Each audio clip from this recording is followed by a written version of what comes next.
Bonjour, je suis Charles de chez Rock Rider. Aujourd'hui, je vais vous présenter comment entretenir votre VTT après chaque sortie.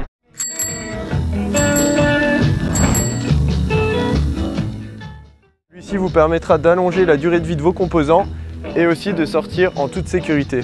Pour faire cet entretien, vous aurez besoin de plusieurs produits. Premièrement, un dégraissant pour transmission avec une brosse à poil dur. Après, nous utiliserons un nettoyant pour vélo avec une brosse à poil mou et vous pourrez accompagner ceci avec des chiffons pour permettre de sécher le vélo. Et dans un troisième temps, nous lubrifierons la transmission avec une huile adaptée à la météo de votre sortie. Je vous déconseille d'utiliser un jet d'eau haute pression pour éviter de mettre des saletés dans vos roulements et de les user prématurément. Si comme moi vous êtes équipé soit d'une tige de selle télescopique AXS ou d'une transmission AXS, je vous conseille d'enlever votre batterie et de la remplacer par le cache rouge qui vous est fourni avec celle-ci. Avant de commencer votre entretien, je vous conseille d'utiliser un chiffon pour nettoyer le plongeur et le joint spi et utiliser celui-ci pour protéger votre tige de selle lorsque vous allez l'attacher sur votre pied d'atelier.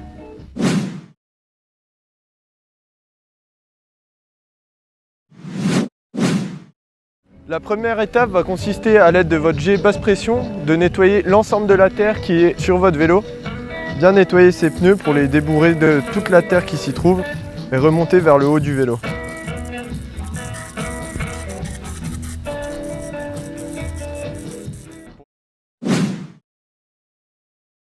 Pour la deuxième étape, nous allons dégraisser la transmission.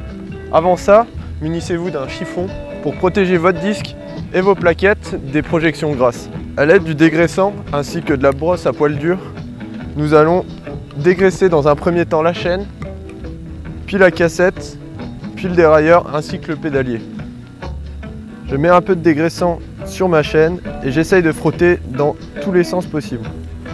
Passons autour de la cassette sans oublier l'interstice entre les pignons. Pour la troisième étape, nous allons utiliser le nettoyant pour vélo ainsi que la brosse à poil souple. Dans un premier temps, pulvériser sur le cadre, les suspensions, les périphériques et les roues le nettoyant pour vélo. Puis frotter avec la brosse à poil souple afin d'enlever toutes les saletés.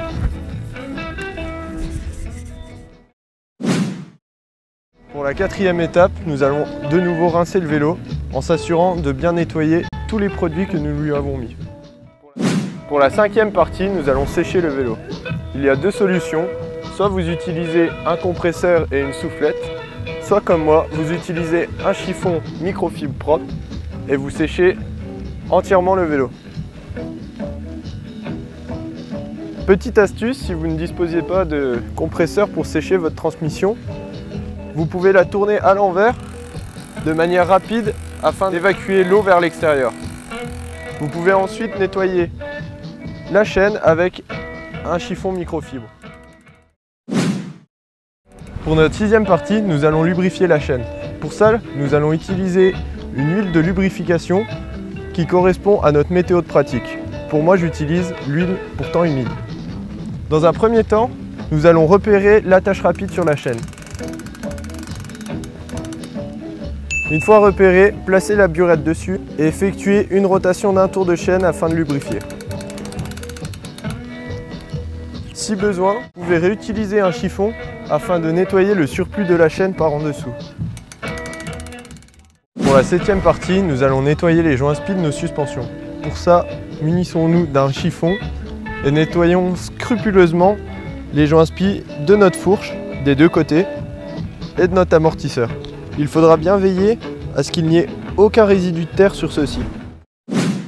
Pour notre dernière partie, nous allons vérifier l'état de notre cadre et de nos composants. Dans un premier temps, il faut regarder s'il n'y a pas d'impact ou de fissure sur notre cadre. Puis ensuite, regardez si le voile de la roue est correct et qu'il n'y a pas de saut. Les consommables, c'est-à-dire les pneumatiques ainsi que les plaquettes de frein, l'état de la purge de nos freins et également si la transmission fonctionne correctement. Il faut donc passer les rapports 1 à 1 en montant et en descendant.